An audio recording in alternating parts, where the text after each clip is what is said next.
How's it going, lads? Marshall here. Welcome back to another review on the channel. Today we got Ricky P, Ricardo Pereira from Leicester City. Now he's a left back version. His normal card on this game, I believe, is a right back. So with him being right back and now a left back, everyone was wondering, myself included, if he'd switch kind of foot, you know. So his preferred would be his left. That isn't the case in this case. Is that how you say it? That isn't the case in this case.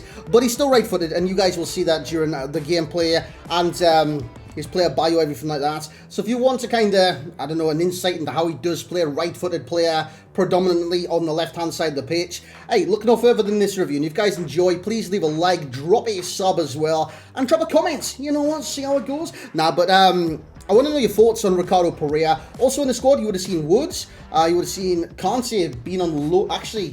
Yeah, you would have seen Kante being on loan within that squad as well, and Kyle Walker, maybe Kyle Walker. But those reviews will be coming very soon, including Kimpembe and stuff like that, so stay tuned to the channel. Now, his stats are insane. He's got high work rates, by the way, so that was very intriguing, to use someone with high work rates with a narrow formation. What I mean by that is I'm not playing three at the back, nothing like that, like 3-5-2. I'm using a 4-1-2-1-2 narrow. He's got the whole left-hand side to himself, basically. With those high work rates, I need him to be kind of effective in the attack. I've got no stay back on him or anything like that. I need him to be effective in the attack and equally effective on the defence. I need him covering a lot of ground on that side. With him having the high and the freedom on the left-hand side, we need good stamina. Luckily, he's got 94. The rest of his stats look incredible as well. I did like the look of the card with a basic, but I think an anchor definitely rounds this card off to the best of his abilities, especially in the position that he's in. Acceleration 92, 95 sprint speed, saying Sassio now right there. And again, anchor takes that 97 and 99. That's good the way it is. Of course, if you want to max it out, Shadow, I don't know. But personally, I probably wouldn't do that.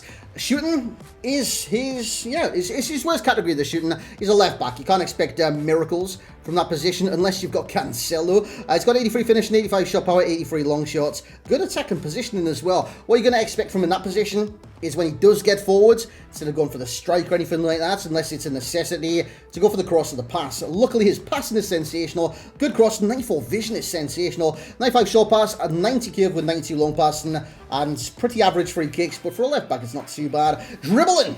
This is where he excels at one of the categories anyways. 95 agility, 94 balance. He can turn and chase down anyone that bypasses him.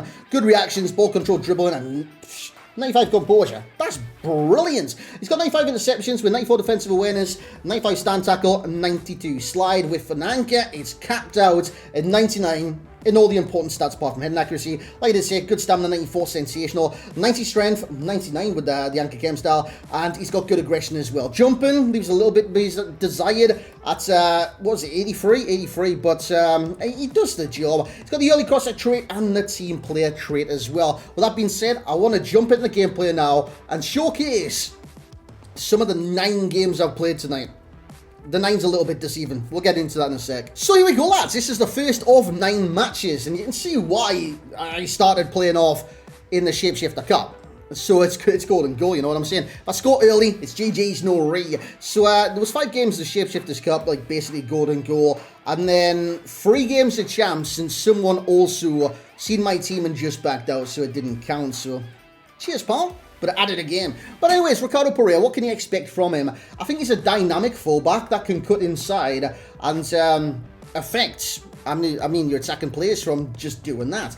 Normally left backs, right, and right backs, you attack the line and nothing but the line. But when their preferred footers on the inside, sometimes you can do a little something like this. Cut inside, create the angles, and have a strike of your own, as opposed to like passing off and basically just running the line. Fullbacks on this game can be very predictable, the way people play with them, right? They run the line, they pass it down the line, they pass it to the centre-back, or they pass it to CDM. That's basically what they're going to do. But Ricardo Pereira gives you another option where you can kind of cut inside and play like an inverted fullback, so to speak, from time to time. But that's just not necessarily the way that you have to play with him, because he's fantastic on the outside and the overlap as well. Because with the stats that he's got, the pace that he's got, he attacks in a very effective way. He doesn't always score. I think finishing isn't exactly his forte, but again, at the end of the day, you've got to remember he's a fullback, so it's not always going to be his forte. I liked what he had to offer, though. I definitely did like what I have to offer. His dribbling is, I've got it amongst the pros. Dribbling is supreme. It's absolutely fantastic. His ball control is very nice. He's very quick with the dribble. His 4-star skills can come into action from time to time. If you want to do a stop and turn, anything like that, happy days. Do a stop and turn. His pace. The pace is the key part to Ricardo Pereira, because with those high highs, right, if he gets too far forward on the left-hand side and you can't get back with his amazing pace that he's got, you're going to get caught out, aren't you? 9 times out of 10, you're going to get basically paced on. People's going to get in behind him going forwards, and they're just going to run past him in that position. So that's what you kind of want to avoid, and you do with the pace that he's got. So that's sensational. I do believe the agility affects him and impacts him on a positive light, whether he's on the ball with the dribbling or off the ball with the manual jockeying. It is very, very effective. I thought I was unlucky there, man. I thought I was going to get a chance with Ricardo Pereira, and I do. I win a penalty, but I don't take it with Pereira. I take it with Harry Kane, and I miss the penalty, by the way, with Harry Kane. But that's a stone waller. You see how quick that kind of the step over was, which I never touched the ball, and he just went straight through me. Give him a red card, mate. Intercept the ball there. Again, it's one of his best things about this card. He's an aggressive fullback, right? So he's going to intercept the ball a lot. He's going to tackle a lot. And I thought his overall defensive play was actually quite decent. His wide play is also good. So if you're looking for an attacking fullback on the left-hand side, that's Portuguese. I don't want to necessarily say just Premier League, because I'm going to throw a player into a hat at the end of this video to kind of say, is he worth the price? He's a Brighton player right now. He could be a Manchester City player by the end of the transfer window. So we're going to discuss that at the end as well. But yeah, he had a good few games. I say a few games, 9 in total. But I did like what he had to offer. His pace is phenomenal. This is the assist that he did get into Sadio Mane. What a finish that is, by the way, from Mr. Mane. With that being said, boys, summary time. So there we have it, lads. That was Ricardo Pereira, Ricky P himself from Leicester City. Now, I did want to discuss a certain player. I don't know if I've got him in my club for, I actually might, for a direct kind of comparison. I think I bought him a day before Pereira was actually released. It is Cucurella. Now, Cucurella on this game, right? He's got 4-star, high medium work rates, unlike the high of Ricardo Pereira. But he's also left-footed, so it comes natural running down the left-hand side. And when you compare stats, right, I mean, there's not too much separating these cards whatsoever. And if you have a look at the price of a Cucurella, I did buy him today. His price is currently around 50,000 coins, maybe just under 50,000 coins as well. So when you compare the price of a tradable Cucurella, I know his rating is lower. What's Ricardo Pereira? 94? 94. But there's not too much difference. I just want to see the difference in stats, mate. So if I highlight that, Cucurella's got more physical, 2 less pace, but again, nothing a shadow can't solve. And the shadow will also boost Cucurella's defensive up, because he's -4 in the defensive category. Dribbling is 2 more to Ricardo Pereira, and shooting is 83 and 80, who cares? But the reason Cucurella's passing is down is because his free kick's 55. That doesn't matter. He's got all the passing stats to be a sensational outside fullback, or even wingback, does Cucurella. Even a left mid in a 3-5-2. His dribbling is insane, similar to Ricardo Pereira. And like I did say, shadow, anchor, whatever you want to put in this card, and he'll be a top tier defender as well.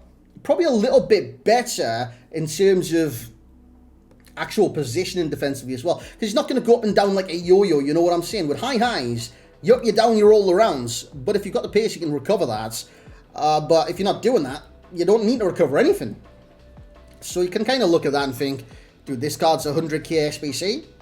Why? I can just get Cucurella for 50k. So if you're kind of in that mindset of, I'll just get Cucurella, definitely do that, because, hey, that's what you're happy with. Get yourself a Cucurella. Probably after I've even used this card now, I'll probably stick with Cucurella. Well, I won't, because I'll sell him. But if I had the option of, like, hindsight, I probably would have stuck with Cucurella and not done the SBC. But he's also good for links down that side as well. You've got to think of the Portuguese players you can link to. I mean, it could be Premier League, it could be any league, but some good Portuguese players on this game. Like I say, 9 games played at 1 assist. The 9 games, 5 in the Shapeshifter Cup. Golden Goal, who kind of cares about that? 1 was in Champs, but he backed out instantly, so that was 6, and then I played 3 more in Champs as well. It's not going to get a match rating because, again, Shapeshifter Cups, it's pointless including those. Passing, he's getting an 8, same for physicality, and dribbling, but his shooting will be a 6. Yeah, I had chances. You guys seen that, and he missed those. basically sitters. As for similar cards at left back, there's actually very few that you will get the feel for Ricardo Pereira, because he's right-footed playing left back. You don't normally see that in this game. And for example, there's literally like 3 special cards, and you see it there on your screen. Well, varieties of players anyways. Cancelo, he's right back primarily, playing at left back, and I think he's going to be kind of the closest comparison to Ricardo Pereira. Also, the brand new card, yet to use him, Claude Maurice, that would be a good example as well. I compared the stats, I compared he's right-footed left back, 4-star, be very similar to Ricardo Pereira. And I mean, if you remember at the start of the game, that informed Dest, right-footed at left back, kind of gives you the same feel. But it's very difficult. It's very difficult because all these have at least 4-star as well. So I wanted to kind of keep the comparison of similar cards, basically exactly how you're going to feel using the Pereira. So the overall rating for myself for Ricky P and his flashback 94 rated card will be a 9.2. And if I was to rate Cucurella, by the way, that would probably be the exact same. So like I did say, in hindsight, I would have just not done this SBC if I knew how he'd play and just keep Cucurella and save myself 50,000 coins. That is my mindset right now. But I mean, you guys can make your minds up for yourselves. 9.2, solid fullback, great at sacking and defensive fullback as well. It's just, yeah, there's options out there. He's not exactly going to significantly improve that position on the pitch. And that's the kind of point I'm going for right now. As for the value for coins, coming in at 105 and 105 on the Xbox and PlayStation, will be a 7.4. Like I did say, if you've got the likes of Cucurella or left back that you're happy with, probably give this one a miss. Even though it's actually one of the cheaper cards so far, 105 is a great price. It's just the alternatives. I mean, he's not going to improve. I don't know if that's coming across right from me. He's a class player. He's utterly class. But like, if you've got to play in that position, that's maybe the ability or better in your eyes. He's not going to improve that position. I don't know if I'm making that right. Enjoyment will be an 8.8 for myself as well. I liked what he had to offer going forward. His dribbling's very good. It's just his end product at times can be lacking. But yeah, I liked him. I probably will use him more and more throughout the year as well. But that's going to be my review for tonight of Ricardo Pereira. I'm also sorting a Chris Wood review out, a Kyle Walker review out, a Kante review out, and Kimpembe will be done very soon as well. But thank you very much for watching. Hope you guys are having a great night tonight. It's very hot in the UK. Probably too hot. I'm going to stay with too hot. Do you like my fridge? I'm going to go put my head in it right now. But thank you very much for watching. Like, comment, subscribe. We'll catch you in the next one.